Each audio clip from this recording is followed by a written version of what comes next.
जादुई हीरा।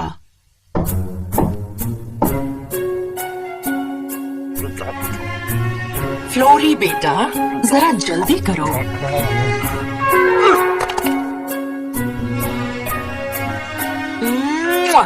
ये भली औरत है Matilda.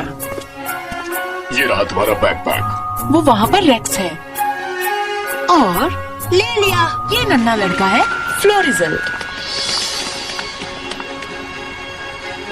Bye mom, bye dad, love you. चलो काम पर चलते हैं। इन्हें देखकर लगता है कि ये कोई आम परिवार है ना? मेरा मतलब रेक्स सबसे बढ़िया मशीनरी का उत्पादन करता था और उसके लिए वो बहुत मशहूर था। और मटिल्डा कंपनी को चलाती थी और वो दोनों आम लोग तो बिल्कुल नहीं थे। रेक्स और मटिल्डा राजसी घराने से थे, एक राजा और रानी। मतलब वो पहले बोहेमिया पर राज करते थे। पता है, अपनी प्रजा पर शासन करने की बजाय रेक्स अपना ज्यादातर समय पेचीदा मशीनरी बनाने में बिताता था। इसलिए उसने अपना ताज किसी लायक इंसान के हवाले कर दिया और अपने शौक पर ध्यान देने लगा। और मटिल्डा ने भी उसका साथ दिया।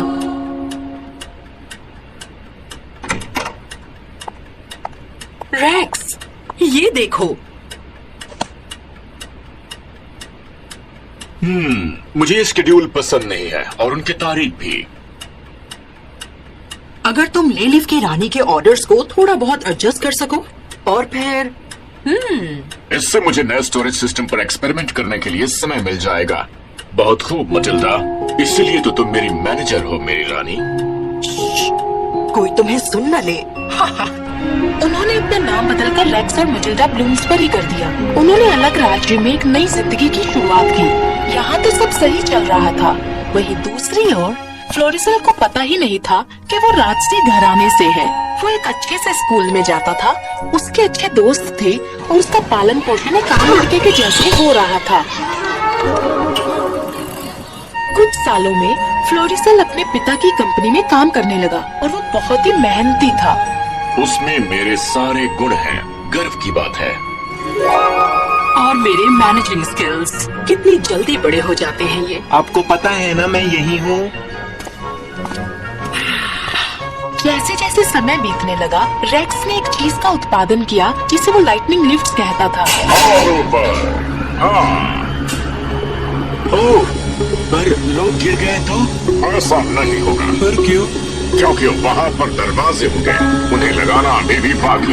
लिफ्ट्स के बारे में किसी को पता नहीं था और उसके बारे में लोग सुनकर हैरान थे। इस बीच ही फ्लोरिसल 21 साल का हो गया और उसकी माँ ने उसे गिफ्ट दिया। खोलो इसे। उसने उस लकड़ी के डिब्बे को आराम से खोला और देखकर वो हैरान रह गया कि उसके अंदर एक हीरा था जो चमकते हुए हवा में तैर रहा था। ये क्या है? फ्लोरी, जब तुम पैदा हुए थे, तुम्हारी परी देवी माँ ने तुम्हें ये खास गिफ्ट दिया था, एक चमत्कारी जीवन। मेरी एक परी देवी माँ भी है? ये चमत्कारी जीवन क्या होता है? हाँ, तुम्हारी एक परी देवी माँ है और वो बहुत ही अच्छी है। उनका गिफ्ट जो एक चमत्कारी जीवन है, वो तुम्हें हर खतरे से बचा कर रखता है। अगर तुम उसे सुरक्षित रख सको तो इतने सालों तक मैंने इसे सुरक्षित रखा है और अब जब तुम 21 साल के हो चुके हो, तुम्हारी बारी है। तुम इसे सुरक्षित अपने पास रख सकते हो। इसे किसी सुरक्षित जगह पर रखना।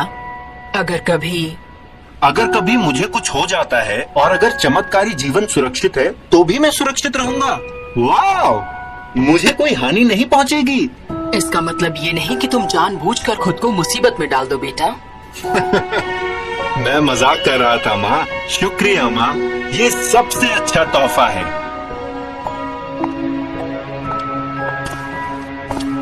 फ्लोरिसल ने डिब्बे को दीवार में बनी एक गुप्त तिजोरी में रख दिया। ये गिफ्ट पाकर वो बहुत खुश था। जिस राज्य में रेक्स रहता था उस पर राजा आर्नोल्ड राज करते थे। एक दिन राजा को बड़ी तकलीफ हो रही थी। काश कि मेरे पंख होते। वैसे मुझे पंखों के बारे में तो नहीं पता महाराज, पर ऐसी कुछ मशीन्स हैं जो आपको एक माले से दूसरे पर ले जाती हैं। क्या? तो हमारे पास क्यों नहीं है? ये लिफ्ट्स को क्या कहते हैं? लिफ्ट्स। उन्हें लेकर आओ, ठीक है? हाँ मेरे महाराज।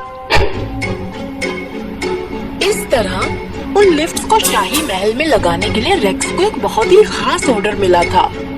अरे सुनो तो मटिल्डा, आर्नी को लिफ्ट्स चाहिए। कौन? ओह, राजा आर्नल्ड। तो वो मुझे जानता है, मैं उससे नहीं मिल सकता। अब मैं क्या करूं? फ्लोरिसल, मेरे प्यारे और हुनरमंद बेटे। और अधिक काम के लिए मुझे और अधिक पैसे चाहिए होंगे। मिल जाएगा, इसे पढ़ो तो। ये तो महल से है। हाँ, और इस काम को तुम संभालोगे। सच में? हाँ, मैं उन्हें जवाब लिखूंगा। तब तक डिजाइन्स का काम शुरू कर दो। अच्छा होगा आर्नी, मेरा मतलब राजा अर्नोल्ड का काम शुरू हो जाए। तुम ये कर सकते हो फ्लोरी। फ्लोरिसेल को थोड़ा डर लग रहा था और अंदर ही अंदर वो बहुत खुश भी था। महल, ठीक है, मैं ये कर सकता हूँ। फ्लोरिसेल डिजाइन्स और मशीन्स पर बहुत मेहनत करने लगा, ये ध्यान में रखते हुए कि वो सुरक्षित, सुंदर और महल के लिए सही हो। जल्द ही फ्लोरिसेल महल पहुंच गया और महल को देखकर वो हैरान रह गया। आप ये देखिए। उसने राजा को डिजाइन्स दिखाया और साथ ही उन्हें समझाया कि वो कैसे काम करते हैं। राजा अर्नोल्ड इस आविष्कार को देखकर हैरान रह गए। ये तो बढ़िया है। ओह, पूरे महल में सैर करते हुए जाना। काम अभी के अभी शुरू करो। खुशी के मारे फ्लोरिसेल ने सर झुकाया। उसने अपने आदमियों को इकट्ठा किया और काम शुरू किया। अब राजा की एक बेटी थी, राजकुमारी कैंजिया। वो बहुत बहादुर थी और राजा को उससे बहुत लगाव था। फ्लोरिसेल ने उसी के कमरे के लिफ्ट से अपना काम शुरू किया। ओह, क्या इन्हें लिफ्ट्स कहते हैं? राजकुमारी जी, आपको यहाँ पर नहीं होना चाहिए था। अरे नहीं। क्या आप ठीक हैं राजकुमारी? जैसे ही फ्लोरिसेल ने उसे उठाया, वो एक दूसरे की आंखों में खो गए। आपकी आंखें बहुत सुंदर हैं। मुझे माफ करना राजकुमारी। कोई बात नहीं। और तुम हो? ये लिफ्ट्स का इंजीनियर है राजकुमारी साहिबा। ओह, बुरा मत मानना, पर तुम्हें देखकर लगता है कि तुम एक राजकुमार हो। वो मुस्कुराकर चली गई और फ्लोरिसेल बस देखता ही रह गया। शाम को फैक्ट्री पर काश मैं एक राजकुमार होता। राजकुमार? क्यों? राजकुमारी कितनी सुंदर है। हे भगवान, उसकी आंखें बिल्कुल। ये गया काम से। डैड, लगता है मुझे प्यार हो गया है। भूल जाओ उसे। नहीं, मैं ऐसा नहीं कर सकता। आपको नहीं पता प्यार क्या होता है। क्या? फ्लोरिसेल अपने प्यार के बारे में बताता रहा, जबकि मैटिल्डा रेक्स से अपने बेटे के अजीब बर्ताव के बारे में जानना चाहती थी। मुझे पता है, मैं भेष बदलकर उसे कहूँगा कि मैं राजकुमार हूँ। फ्लोरी, झूठ बोलना गलत बात है। हाँ, झूठ के दम पर प्यार का रिश्ता निभाना कितना आसान है। हाँ, तो फिर मैं क्या करूँ? मुझे उससे मिलना है, काम पूरा होने वाला है। फिर कैसे? क्या?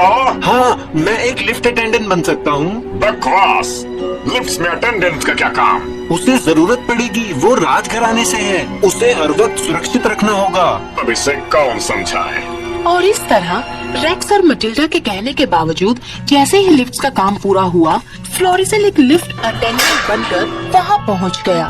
महल की औरतें उसने लिफ्ट के आसपास मंडराने लगी, पर जैसे ही लिफ्ट का दरवाजा खुला, फ्लोरिसेल वहाँ पर खड़ा था, एक बहुत ही अच्छे लिफ्ट अटेंडेंट के कपड़ों में, और वो बहुत ही सुंदर लग रहा था। राजकुमार इसे देखकर शर्मा गई।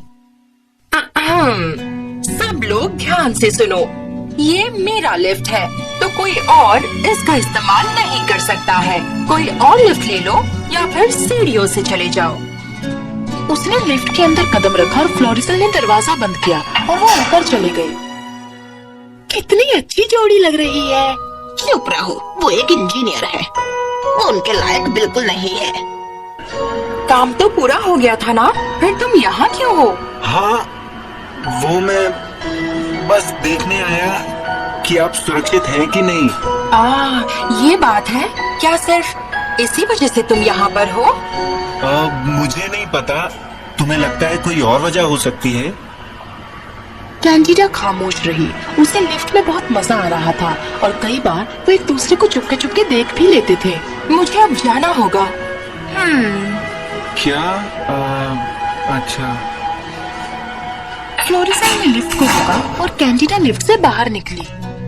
क्या कल भी तुम यही रहोगे? आप चाहती हो कि मैं रहूं राजकुमारी? शायद। वो मुझे पसंद करती है। क्या वो मुझे पसंद करता है? हे भगवान।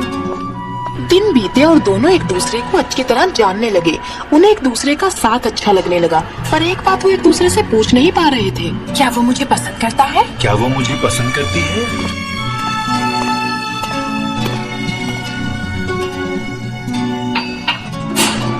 जब भी फ्लोरिसल लिफ्ट के अंदर जाता था तो कुछ बहुत ही अजीब होता था। उसे लिफ्ट के अंदर एक छोटा जैस्मिन का फूल मिलता, जिसे वो अपनी कोट की जेब पर लगा लेता। ये कौन यहाँ रखता है? क्या राजकुमारी मेरे लिए? शायद दासी ने राजकुमारी के लिए रखा हो। फ्लोरिसल ने पता लगाने का फैसला किया, तो अगली सुबह वो समय से पहले ही आ गया और पर्दे के पीछे छुप गया। लो, उम्मीद है वो जल्दी समझ जाए। सुबह उठना कितना मुश्किल है। प्यार के लिए क्या क्या करना पड़ता है। प्यार? तुम यहाँ पर? कैंडिडा शर्म के मारे लाल हो गई, बिल्कुल फ्लोरिसल के गालों की तरह। क्या हम ये खेल खेलना बंद कर सकते हैं? कैसा खेल? तुम मुझे पसंद करती हो ना? मैं करती हूँ। नहीं करती? करती हूँ। और तुम? मैं तो खुद को बहुत पसंद करता हूँ। नहीं, क्या तुम मुझे पसंद करते हो? पहली बार तुम्हें देखते ही पसंद करने लगा था। काश मैं एक राजकुमार होता। तुम एक इंजीनियर से शादी करोगी? तुम जैसे हो मुझे पसंद हो, मैं तुमसे प्यार करती हूँ। उसी पल फ्लोरिसल को कुछ याद आया। आज मैं इसे साथ लेकर आया हूँ। ये बहुत ही खास है। फ्लोरिसल ने कैंडिडा को चमत्कारी जिंदगी के बारे में सब कुछ बताया, जो हर एक बात ध्यान से सुन रही थी और साथ ही हीरे को भी निहार रही थी। ये मैं तुम्हें देना चाहता हूँ। पर ये तुम्हारे लिए बहुत जरूरी है। तुम भी मेरे लिए उतनी ही जरूरी हो। अब से मेरा दिल तुम्हारे पास है और मेरी जिंदगी तुम्हारे हाथों में।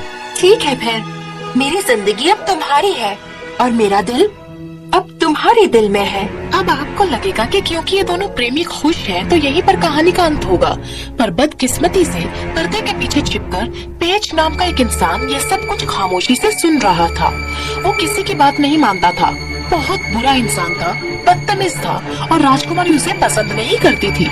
उससे बहुत प्यार करता था और अब वो गुस्से में आग बबूला हो रहा था। एक मामूली सा इंजीनियर ये इससे प्यार करती है? नहीं, मैं ऐसा नहीं होने दूंगा।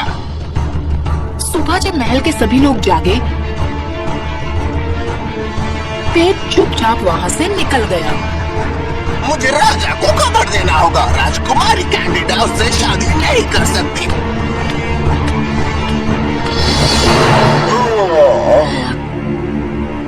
कितनी प्यारी सुबह है। पता नहीं आज का दिन कैसा रहेगा।